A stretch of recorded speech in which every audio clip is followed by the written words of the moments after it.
ये जीवन जो मिला है, हम आप लोगों को ये मत सोचो कि अगले जन्म में फिर जो है आदमी बन जाएंगे।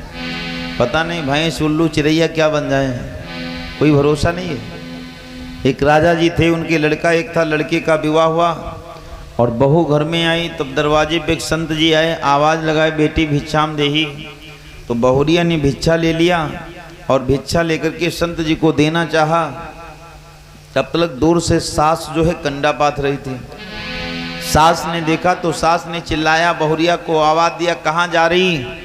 तो बहुरिया ने कहा, अम्मा दरवाजे पे संत आया, उसको मैं भिक्षा देने जा रही। तो सास ने कहा, रे बदतमीज नालायक, तेरी तरह अगर लुटाई होती तो 4 मंजिल की कोठी नहीं बन जाती। सास ने जवाब दिया, अगर तेरी तरह लुटाई होती तो 4 मंजिल की कोठी नहीं बन जाती। बहू जाकर के भिक्षा को रख दिया और बाबा के पास गई और बाबा से बोली, बाबा इस घर से चले जाओ, इस घर में सब लोग बासी खाते हैं। वो जैसे कहा बासी खाते हैं तो सास के और आग लग गई, तुझे कभी बासी खाने को मिली है? तो बहुरिया पढ़ी लिखी थी, बहुरिया ने कहा, सुनो माँ, बासी और ताजी की यही बात है।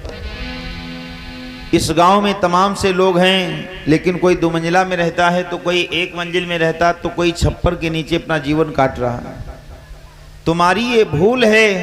आज तुम्हें घमंड है कि अगर तुम्हारी तरह लुटाई होती तो 4 मंजिल की कोठी नहीं बन जाती। एक बार गौर से सोचना, अगर कुछ लुटाई ना होती तो आज 4 मंजिल की तुम्हारी कोठी नहीं बनती। हमसे कह रही हूं, अगर तुम्हारी तरह लुटाई होती तो 4 मंजिल की कोठी नहीं बन जाती। लेकिन अगर कुछ लुटाई ना होती, इन हाथों से सत्कर्म की अगर कमाई ना की होती तो तुम्हारी 4 मंजिल की कोठी नहीं बन जाती। नेकी के कर्म किए जा, वो दुनिया से जाने वाले। नेकी के कर्म किए जा, दुनिया से जाने वाले।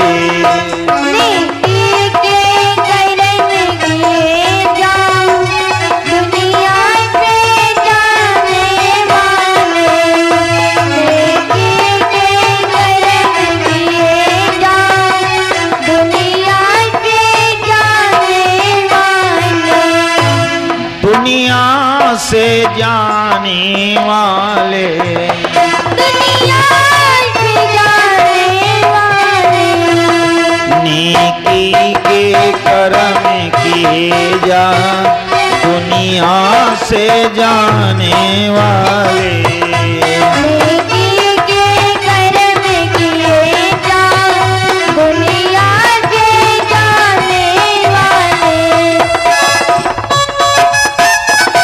जय हो।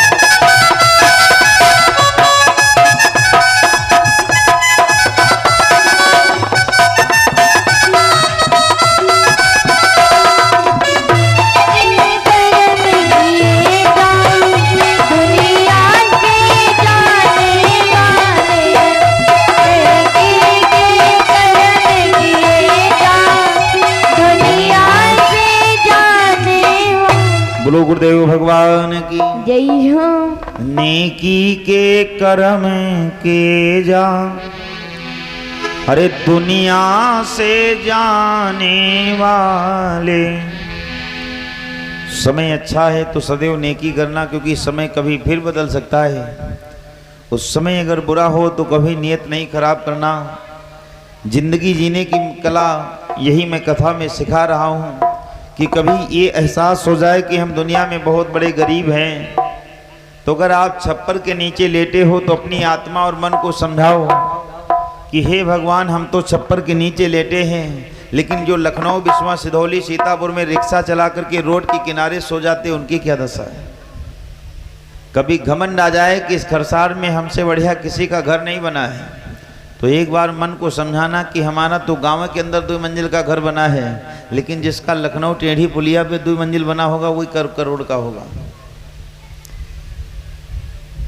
कभी नंगे पैर चलना पड़ जाए तो अपनी जिंदगी को ये एहसास मत दिलाना कि हम दुनिया में बहुत गरीब हैं। उस समय अपने मन को ये समझाना कि हे भगवान, मैं तो खैर नंगे चल रहा हूँ, कोई बात नहीं, लेकिन भगवान की कृपा से मेरे पैर में चप्पल ही नहीं है। लेकिन जिनके दोनों पैर ही नहीं, उनकी क्या दशा है। कभी कभी कोई घटना में किसी के पैर कट जाते हैं तो बैसाखी से चलना पड़ता है। ये तो भगवान की महिमा है। मेरे तो नंगे पैर हैं, कम से कम चप्पल नहीं है, लेकिन जिनके दोनों पैरें गायब हो गए उनकी क्या दशा है। मुसीबत चाहे जितनी पड़ जाए, लेकिन घर के अंदर बैठ करके रो लेना। दरवाज़ा जब भी खोलना तो हंस के खोलना कि कोई पड़ोसी न जान पाए कि आज इनके ऊपर कोई मुसीबत पड़ी है। जो कल कार्य करना है धर्म का वो आज करिएगा। 101 मुद्राओं का दान अंकुल भैया जी की तरफ से असनिया गांव से ये भैया जी की तरफ से दान आया है। 201 मुद्राओं का दान सुशील भैया जी खड़सार की तरफ से दान आया है। 501 मुद्राओं का दान हरीश कुमार सोनी जी खड़सार से दान आए हैं। 1101 मुद्राओं का दान राजा राम भैया जी खड़सार से यहीं से दान आया है। इस महायज्ञ में शुभ कमाई का दान सभी भक्तों का आया हुआ। जिन जिन लोगों का शुभ कमाई का दान लिखा है वो यहाँ पे चल करके जरूर आएगा। राजा दान भी करते हैं, रानी का नाम है पवन रेखा। राजा दान भी करते हैं, सब कुछ करते हैं, लेकिन घर में औलाद नहीं हो रही। जो पति सेवा में रहे वो नारी है धन्य, और उग्रसेन की प्रिया भी उनमें से है गण्य। एक रोज वो पतिव्रता पति की आज्ञा पाए, और रथ पर चढ़ सवार सहित जंगल पहुंची आए। एक दिन उसकी दासियां रथ पे बैठ करके जा रही थी जंगल की तरफ, तो अपनी दासियों के पास गई, बोली बहना आज हमको भी लिए चलो।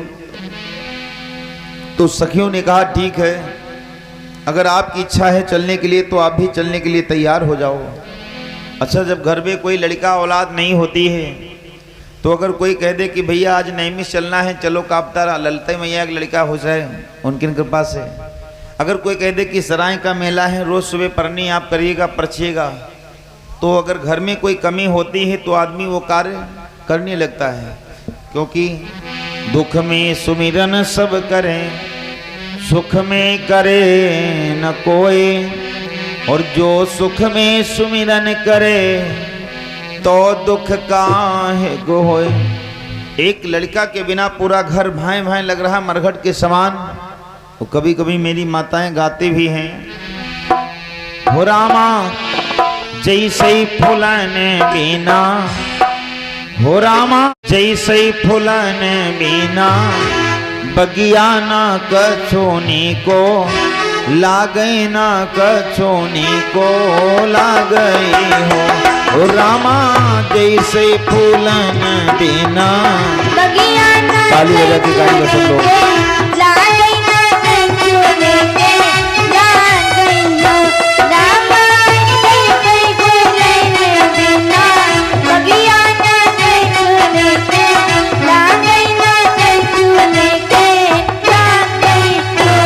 रामा जैसे फूलन बिना, बगिया न कछोनी को लागई न कछोनी को लागई हो रामा।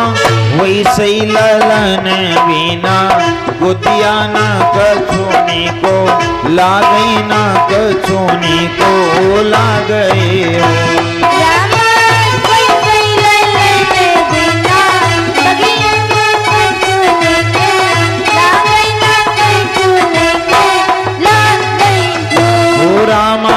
जैसे चांद बिना, रतिया न कछोनी को लागई न कछोनी को लागई हो रामा। वैसे सजन बिना, मंगिया न कछोनी को लागई न कछोनी को लागई हो।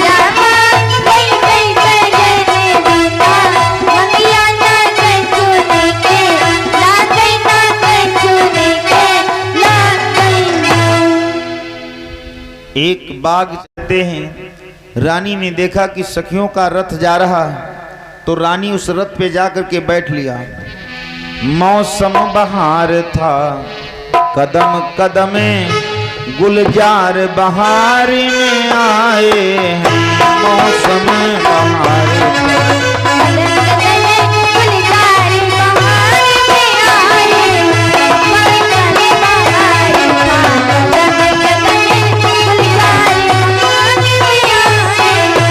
मौसम बहार था कदम कदम गुलजार बहार में आए।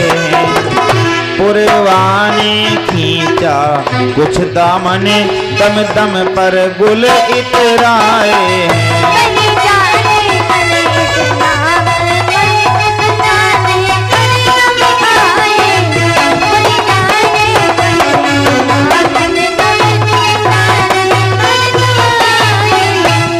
बड़ा सुंदर मौसम है जिस समय सखियों का रथ जा रहा है। सारी सखियां उसी रथ में बैठ लिया और रथ में बैठ करके सखियों का रथ चल पड़ा। लेकिन जिधर जाते हैं तो रानी को बस यही चिंता है कि मेरी गोदी कोई ना कोई कैसे भर जाए। जो मन में आप प्रण कर लो वो निश्चित बात होना है। लागी लागी है बुरे लागी बुरी बलाए, तो लागी जिनके लाग जाए तो आर पार हो जाए। लागी लागी है बुरी लागी बुरी बलाए, लागी जिनके लाग जाए तो आर पार हो जाए। चाहे अच्छाई की लगन है तो फिर निश्चित बात है, पानी में डूबोगे तो मौत निश्चित है, पानी में डूबोगे तो मृत्यु निश्चित है, और भक्ति में डूबोगे तो मुक्ति निश्चित है। पूरी रामचरितमानस की आप चौपाई उठा करके पढ़ डालिएगा, और पूरी रामचरितमानस में कहीं ना कहीं भगवान का नाम हर चौपाई में आया है, लेकिन एक चौपाई में कहीं भगवान का नाम नहीं आया। झूठे लेना झूठे देना और झूठे भोजन झूठ चबेना। पूरी रामचरितमानस में आप उठा करके पढ़िएगा, किसी न किसी चौपाई में किसी न किसी नाम या रूप में भगवान का नाम आया है, लेकिन इसमें कहीं रा और माँ नाम नहीं आया। झूठ ही लेना झूठ ही देना और झूठ ही भोजन झूठ सबे। जहाँ पे झूठ का निवास है, जहाँ पे छल कपट का निवास है, परमात्मा कहता उधर मैं देखता तक नहीं हूँ। मिलने की तो बात दूर रखिएगा, मैं उधर देखता तक नहीं हूँ।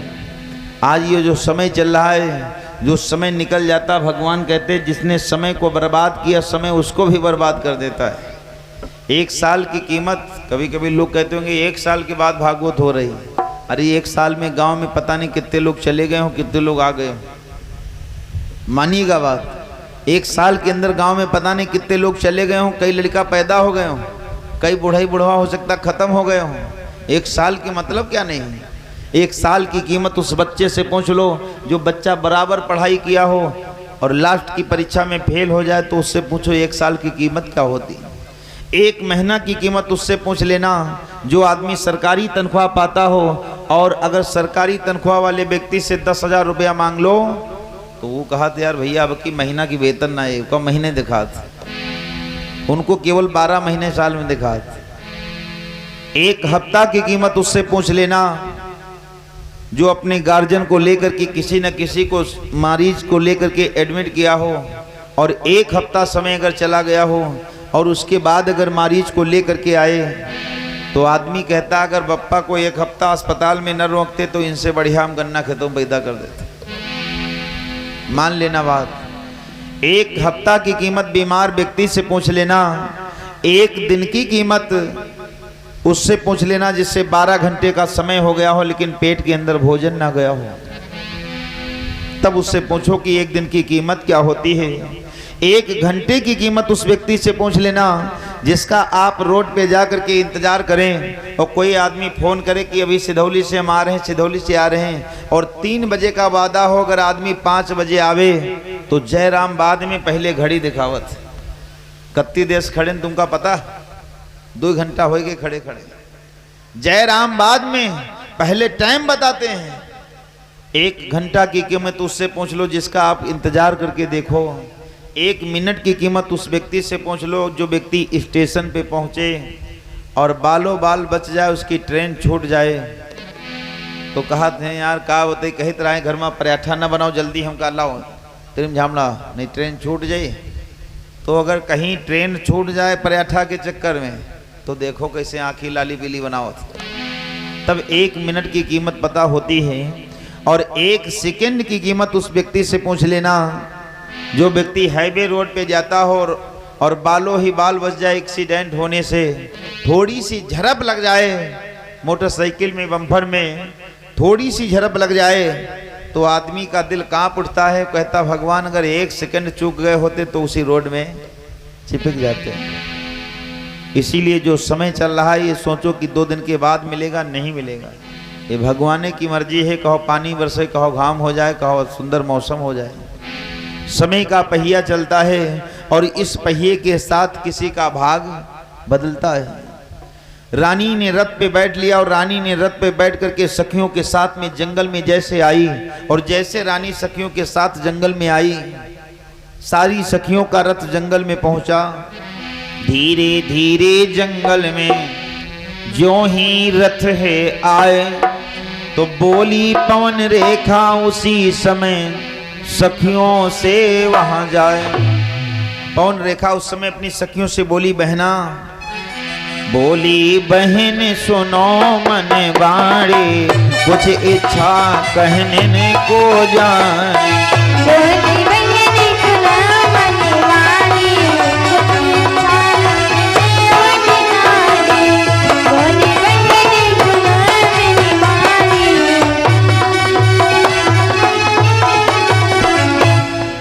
पवन रेखा ने अपनी सखियों से कहा कि बहना, मेरी इच्छा है कि आप इसी जगह रुकिएगा और मैं जाकर के इसके बाग में टहल आऊं। सारी सखियों का साथ छूट गया। पवन रेखा जाकर के जंगल में अकेली हो गई, और जैसे अकेली हो गई जहां बैठती है मन में ये अभिलाषा है कि भगवान कोई ना कोई प्रकार से लड़का हो जाए। शास्त्र बतलाता है जितनी सती नारी हुई हैं, सती नारियों का सतीत्वपन खंडित किया गया है। आप विचार करिएगा, महीने में 2 दिन ऐसे आते हैं मेरी माताओं बहनों जो अपने पति का चेहरा नहीं देखना चाहिए। ये जो जिस महीने में कथा सुन रहे हो, इसी महीने की बात है, भादों के महीने की बात। भादों के महीने में कृष्ण पक्ष चौथ की तिथि याद कर लो और शुक्ल पक्ष चौथ की तिथि याद कर लो। 2 तिथि ऐसी आती हैं जो स्त्रियों को अपने पति का चेहरा नहीं देखना चाहिए। कृष्ण पक्ष चौथ के दिन देवराज इंद्र ने गौतम ऋषि की पत्नी अहिल्या के साथ में छल किया था।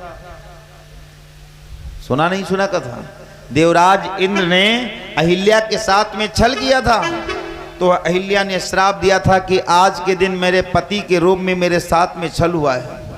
अगर आज के दिन अपने पति का चेहरा न देखती तो हो सकता है मेरे साथ में छल नहीं होता। और शुक्ल पक्ष चौथ के दिन भगवान विष्णु ने जालंधर का भेष बना करके और सती वृंदा का सतीत्वपन खंडित किया था। भगवान विष्णु ने जालंधर का भेष बनाया, सती वृंदा का सतीत्वपन खंडित किया, जिससे सती वृंदा ने श्राप दिया था, जाइए भगवान नदी में काले मुंह के पत्थर बन जाओ। आजकल लोगों का कल्याण किस लिए नहीं होता? क्योंकि अपने गुरु के वचनों पे विश्वास नहीं है। जिस वक्ता को बुला करके लाते उसके वचनों पे विश्वास नहीं है, अपने माता पिता के वचनों पे विश्वास नहीं है। एक लखनऊ में गृह प्रवेश कराने के लिए हम गए तो 3 मंजिल का मकान बना था। अच्छा, कभी कभी देखा होगा मकान के लोग हेडिंग डलवा देते हैं कुछ से कुछ, तो वो सेठ जी बेचारे मकान की हेडिंग डलवाए थे गुरु कृपा। क्या डलवाए थे? गुरु कृपा। तो जहाँ पे गुरु कृपा हेडिंग में लिखा था वहाँ पे एक 1.5 हाथ का काला काला लंबा लंबा जूता लटक रहा था।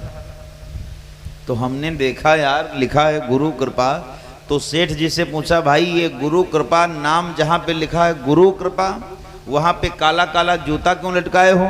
तो सेठ जी ने कहा, गुरुदेव तुमको पता नहीं, जूता इसलिए लटकाए हैं क्योंकि मकान में नजर ना लग जाए। हमने कहा अब बताइएगा, जिसको भगवान के ऊपर भरोसा है तो उसके सामने भूत प्रेत नहीं आ सकता है। भूत प्रेत तभी आएगा जब आपका कर्म गड़बड़ होगा, क्योंकि ये भूत प्रेत कोई दुनिया में और नहीं है। अगर आपका कर्म गड़बड़ है तो भगवान ने ही भूत प्रेत भेजता है, किसी न किसी रूप में आपको परेशान करना ही करना है। ये निश्चित बात है, क्योंकि भगवान कभी दोष अपना नहीं देते।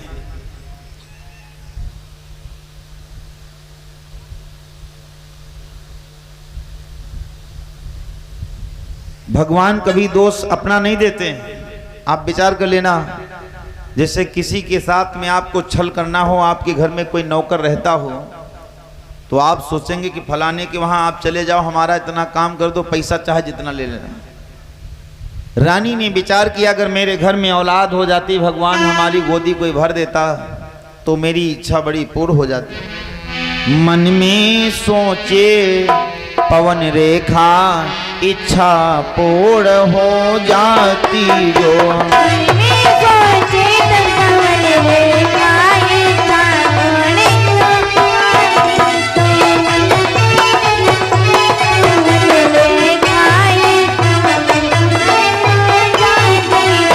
मन में सोचे पवनी रेखा इच्छा जो पूर्ण हो जाती, बस यही तमन्ना है मेरी प्रभुवर विनती सुन लेते जो।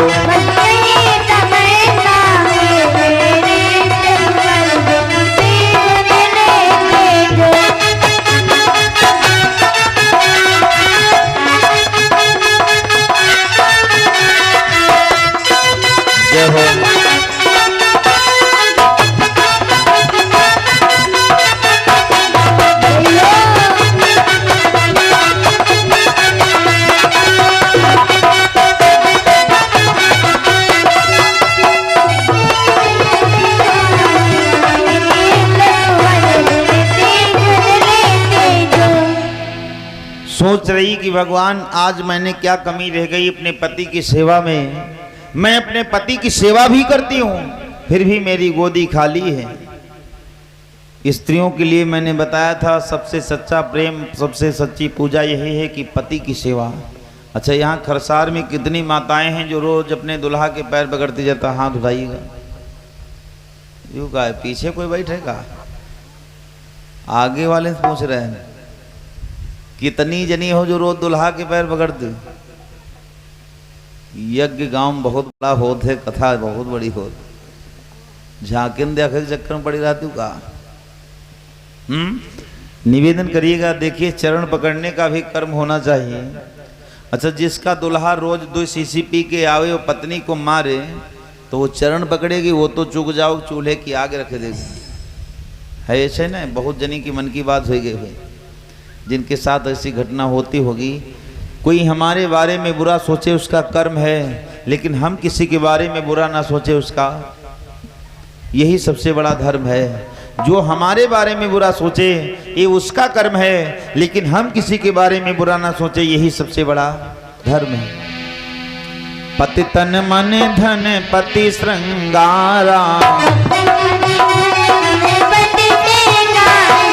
पति तन मन धन पति श्रृंगारा, पति पत्नी जीवन आधारा।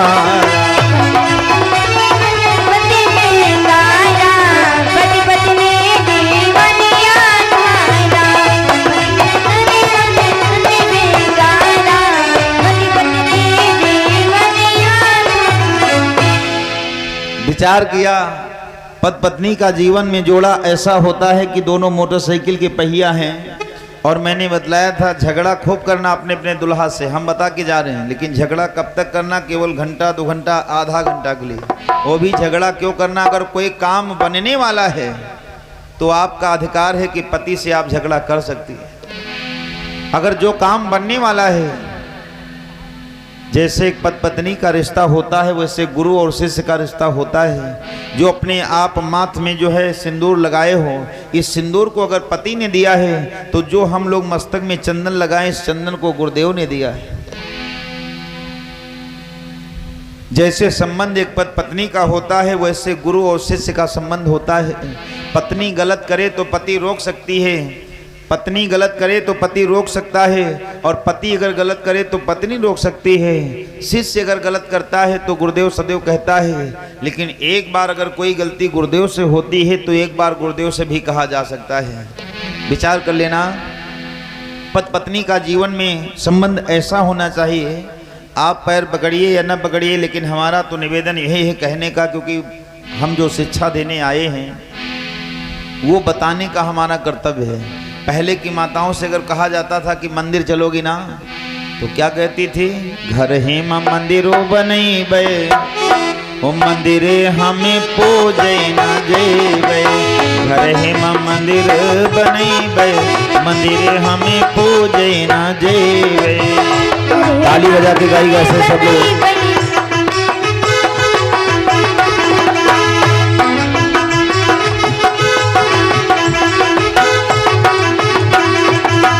सारा मंदिर घर में है, सास को देवी ससुरे महादेवा, ससुरे महादेवा, सास को देवी ससुरे महादेवा, ससुरे महादेवा, सास को देवी ससुरे महादेवा, ससुरे महादेवा।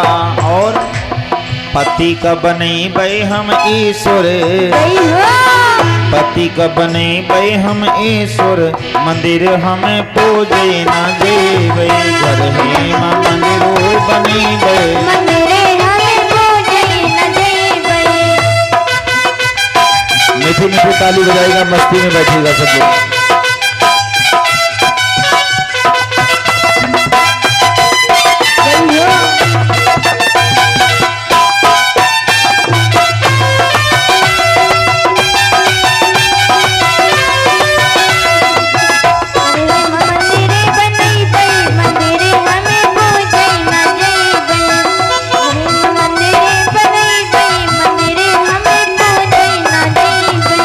सास को देवी ससुर महादेवा, ससुर महादेवा, सास को देवी ससुरे महादेवा, ससुरे महादेवा, पति का बनैबे हम ईश्वर,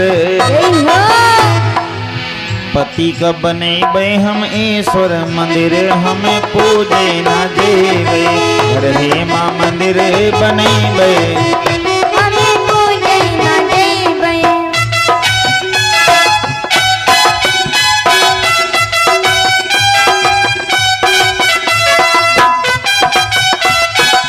जय हो।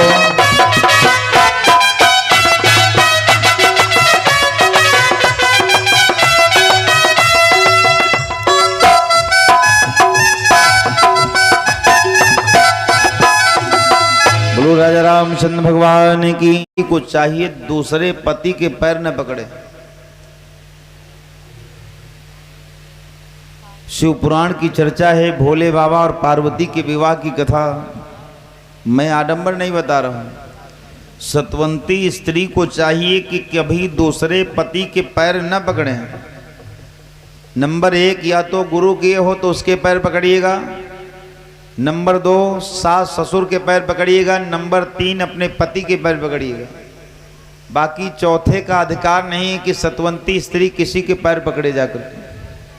पार्वती की भोले बाबा ने इतनी कड़ी परीक्षा लिया, लेकिन पार्वती की परीक्षा इतनी कड़ी ली, अगर पार्वती थोड़ा सा धोखा खा जाती तो शंकर जी शादी नहीं करते। कोई काम दुनिया में ऐसा मत करना मेरे भाई बहन कि एक बार एक दूसरे का विश्वास चला जाए। ये दुनिया में जितने रिश्ते हैं सब विश्वास पे टिके हैं। कभी कभी देखो किसी किसी की शादी हो गई लेकिन जिंदगी नर्क हो गई, क्योंकि विश्वास पति का पत्नी से चला गया और पत्नी का पति से चला गया। और कुछ लोगों की ज़िंदगी, हम लोग जब घर में जाते हैं, गांव पड़ता है इधर बाराबंकी के पास मानपुर डेहुआ गांव, वहाँ पे कथा गाने के लिए गए थे एक भैया जी के वहाँ। आपसे क्या बताएं, पत्नी में इतना प्रेम था, घर के अंदर भले मारपीट होता हो लेकिन हम लोग गए तो बिल्कुल फूल बरस रहे थे, फूल। दोनों में आपस में जब प्यार बातें होती थी, हम लोग नीचे लेटे थे, 2 मंजिल घर बना था, वो ऊपर लेटते थे। लेकिन रात्रि में जब कोई बात करते थे कि कैसे भंडारा होना, कैसे क्या होना है, तो फूल बरसते थे। भी बिल्कुल सत्य की बात है। एक बार अगर विश्वास चला गया तो दोबारा विश्वास नहीं आएगा। मान लेना गन्ना आकर खाए हैं आप लोग, गन्ने के क्षेत्र में हैं, और गन्ना से शिक्षा लीजिएगा, जहाँ पे गांठ होती है वहाँ पे रस, मूड़ी हिलाओ बैठे हो तो रस नहीं होता है। वो जहाँ पे रस होता है वहाँ पे गांठ नहीं होती। अगर गांठ बन गई तो रस जिंदगी का खत्म हो जाएगा। ज्ञान, धन, विश्वास, ये 3 सगे मित्र थे। तीनों में एक बार आपस में जुदा होना पड़ गया, तो तीनों को जब आपस से दूरी बनाना पड़ गया तो ज्ञान रोने लगा कि भैया अब मुलाकात कब होगी, विश्वास रोने लगा अब मुलाकात कब होगी, धन रोने लगा कि अब मुलाकात कब होगी। तो ज्ञान ने कहा सुनो दोनों मित्रों से कि अगर हमसे मुलाकात करना है तो किसी विद्यालय में चले आना और हम आपको मिल जाएंगे। ज्ञान ने कहा। धन ने कहा सुनो मित्र, अगर हमसे मिलना है तो गांव में जिसकी सबसे बड़ी हवेली बनी हो वहां चले आना, क्योंकि जब पैसा ना हो तो दो मंजिल बनी कैसे। सोचने की बात है, जिसकी सबसे बड़ी हवेली बनी हो उसके वहां चले आना। धन ने कहा हम मिल जाएंगे, लेकिन विश्वास उसी जगह पे खड़ा था। दोनों ने तो अपना अपना परिचय दे दिया, लेकिन विश्वास ने हाथ जोड़ा, मित्र तुम दोनों एक बार चले जाओगे तो मिल जाओगे, लेकिन मैं अगर एक बार चला गया तो दोबारा मिलने वाला नहीं। बोलो गुरुदेव भगवान की जय हो। जीवन में कोई काम ऐसा न करना कि तुम्हारे पति का विश्वास तुमसे चला जाए, और पत्नियों से निवेदन कि तुम्हारे पति का विश्वास तुमसे चला जाए। भैया लोगों से निवेदन है कि पत्नी का विश्वास तुमसे चला जाए। अगर एक बार विश्वास चला गया तो जिंदगी में दोबारा विश्वास नहीं आ सकता, आप चाहे जितने अच्छे बन जाइए। राजा रानी में इतना प्यार है, रानी खड़ी हो गई, सारी सखियों का रथ हट गया, पवन रेखा उसी जगह पे खड़ी है, सोच रही कि भगवान गायन गाती हुई हो फिरती है सुकुमार, उस बहार में चल पड़ी धीमी धीमी प्यार। एक दुर्मिक नाम का राक्षस आया और राक्षस आकर के उग्रसेन का भेष बनाया। आप देखिए उग्रसेन का जैसे भेष बनाया और उग्रसेन का भेष बना करके उसी पवन रेखा के सामने प्रकट हो गया। जैसे पवन रेखा ने देखा तो विचार किया ये तो मेरे पति हैं। अब देखिए सतवंती नारियों के साथ में कैसे छल हो रहा है, ये तो मेरे पति हैं। चरणों में प्राण किया फौरम, चरणों में प्रणाम किया फौरम, बोली स्वामी यहाँ आए क्यों चरणों में प्रणाम।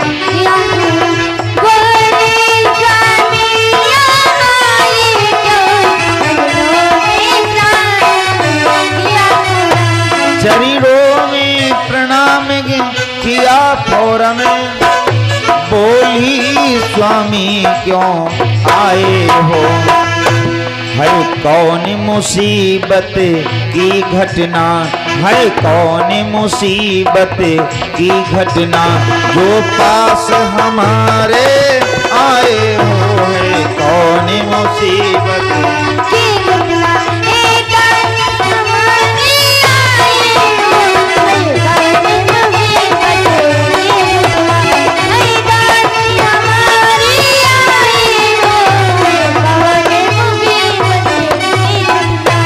पवन रेखा गई जाकर के चरणों में गिर पड़ी, स्वामी आप यहाँ जंगल में कैसे। उग्रसेन का रूप धर द्रुमलिक नामी नीच, रानी के निकटे हो काम बाग को सींच। रानी के पास में आ गया और रानी के पास में आकर के रानी को अपने सीने से लगा लिया। महारानी आप जंगल में अकेले क्या कर रही हो। सुखदेव जी राजा परीक्षित को चर्चा सुना रहे, बड़े ध्यान से सुनिएगा कथा। एक एक अक्षर हमारे आप लोगों के वार्ड जीवन में उतारने के काम आ रहा है। सुखदेव जी बड़े प्यार से कथा सुना रहे हैं, रानी को प्यार से चिपका लिया। रानी ने विचार किया स्वामी तुम यहाँ कैसे आ गए। धोखा हो रहा, सारी दुनिया धोखे में है। और आज भी देखा होगा खेतों में धोख टांग दी जाती। मटरा अगर बोए हो क्यों प्रधान जी, तो पैंट भूसर के अंदर पैरा भर दी जाते है ना, और जाए के खेतवा में गाड़ दिया जाता, लिलगाय कहा नाम है ताकि धोख देख के। विचार करिएगा। रानी ने सोचा, कहा महाराज आप यहाँ पे क्यों हो। थोड़ा इको कम करो, थोड़ा इको कम करो ग्राउंड का। कहा महाराज आप यहाँ पे क्यों हो, तुम्हें यहाँ पे कौन बुलाया है। और जैसे कहा कि तुम्हें यहाँ पे कौन बुलाया है, तो उग्रसेन का जो भेष बनाए हैं राक्षस, उसने कहा देवी मेरी इच्छा है, मेरी इच्छा को पूरी करो। देवी देवी इच्छा मेरी, देवी देवी इच्छा मेरी, इच्छा मेरी पूरी कर दो।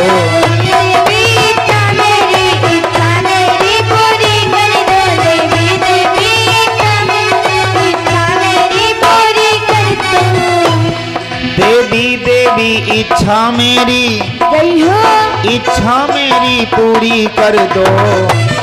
बस यही तमन्ना है मन में, जो आए पास तेरे हम जो।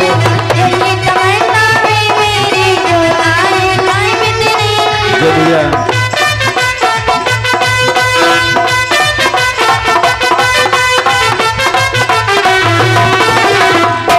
बजा दो ताली बांके बिहारी की। जय हो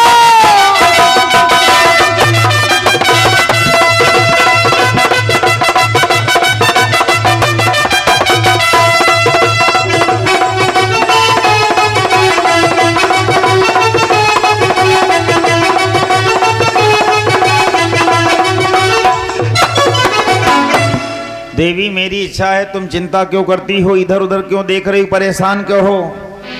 रानी विचार कर रही कि आज मैं अकेली थी लेकिन तुम यहाँ पे क्यों आ गए, तुमको यहाँ पे कौन बुलाया है। बोला वो प्रिय रुदन मत कर, ओ हाजिर है तेरा रखवाला, मेरे सामने तुझे देखे है कौन भला हिम्मत वाला। अरे तुम्हारा पति तुम्हारे सामने है और तुम चिंता कर रही हो। रानी ने कहा महाराज आप यहाँ क्यों आ गए, हमें शंका है। तो वही राक्षस ने जो राजा का भेष बनाए है ना, उसने कहा मेरी इच्छा है कि मेरे साथ आप काम भोग की वासना का कार्य पूरा करिए। अब यहाँ पे शिक्षा लीजिएगा, स्त्री के साथ दिन में काम भोग की वासना करने से अगर दिन में स्त्री के गर्भ ठहर रहा है तो ये मैं नहीं कहता हूँ, भागवत बतलाती है लड़का तो होगा लेकिन कंस जैसा होगा। संध्या के समय अगर आप स्त्री के साथ काम वासना कर रहे हैं, अगर गर्भ ठहरेगा तो लड़का तो होगा लेकिन हिरण्याकश्यप जैसा होगा। वही चर्चा है। दिन का समय है। रानी ने समझाया महाराज पागल हो गए हो, अरे सूरज नारायण निकले हैं और आप मेरे से ऐसा वचन बोल रहे हो। दिन में ये कार्य करने से सब पोड़े नष्ट हो जाते हैं। दिल में कार्य करने से सब पोड़े नष्ट हो जाते हैं। दिल में कार्य करने से सब पोड़े नष्ट हो जाते हैं। दिन में ये कार्य करने से सब पूरी नष्ट हो जाते हैं। महाराज जी क्या बतलाते हो, महाराज जी क्या बतलाते हो, जो दया धर्म नहीं लाते हो। महाराज जी लाते हो, जो दया धर्म नहीं लाते हो। महाराज जी क्या बतलाते हो, जो दया धर्म नहीं लाते हो। दिन में ऐसा करने से महाराज ये सारे पूर्ण नष्ट हो जाते हैं। दिन में अगर स्त्री की गर्भ ठहर गया तो लड़का होगा कंस जैसा होगा। यह भागवतकार ने लिखा है, श्रीमद् भागवत में राधे श्याम जी ने लिखा है, दिन में अगर स्त्री की गर्भ ठहरेगा तो लड़का होगा लेकिन कंस जैसा होगा। और कभी कभी देखा होगा ना, बेटे के भाव अलग होते हैं, कुछ बेटा होते हैं उनका भाव अलग होता है। जो कंस जैसे लड़का हो तो वह बहुत उपद्र करस। ये कितनी बातें लिखी वो गलत नहीं लिखी हैं। संध्या के समय सूरज नारायण अस्त हो, अगर काम भोग की वासना किया, स्त्री के गर्भ ठहरा तो बेटा तो होगा लेकिन हिरण्याकश्यप जैसा होगा। क्योंकि संध्या के समय सूरज नारायण अस्त होते हैं। हिरण्याकश्यप मरते मरते मर गया लेकिन भगवान से प्रेम नहीं किया। और एक हिरण्याकश्यप के बेटा प्रहलाद जी थे जिनको भगवान से प्रेम हो गया। हरदोई जिले की बात है, जिस गांव में भगवान के दुश्मन रहते हैं वो सब मान लीजिएगा। हरदोई की व्याख्या यही है, हरि माने भगवान, द्रोही माने दुश्मन। जिस गांव में जिस घर में भगवान के दुश्मन रहते वो सब हिरण्याकश्यप के खानदानी हैं। वो सब हिरण्याकश्यप में मिच्चर हैं, वो उनके खानदानी हैं, मान लीजिएगा। रानी ने कहा महाराज मैं तो आपसे कभी छल नहीं किया हूँ, कभी छल नहीं किया हूँ। राजहट, बालहट, त्रियाहट ये 3 हटें बड़ी खराब होती हैं। देखा होगा राजा अगर हट कर ले तो काम करवा लेता है, बालक अगर हट कर ले तो काम करवा लेता है, ये माताएं अगर हट कर ले तो काम करवा लेते। लेकिन हाँ जब बराबरी मोर्चा फंसत तो ज़्यादा आनंदा होती। एक भैया जी थे बेचारे, उनकी शादी हो गई, आपस में जब झगड़ा हुआ खटी पटी, अच्छा झगड़ा की के ना हो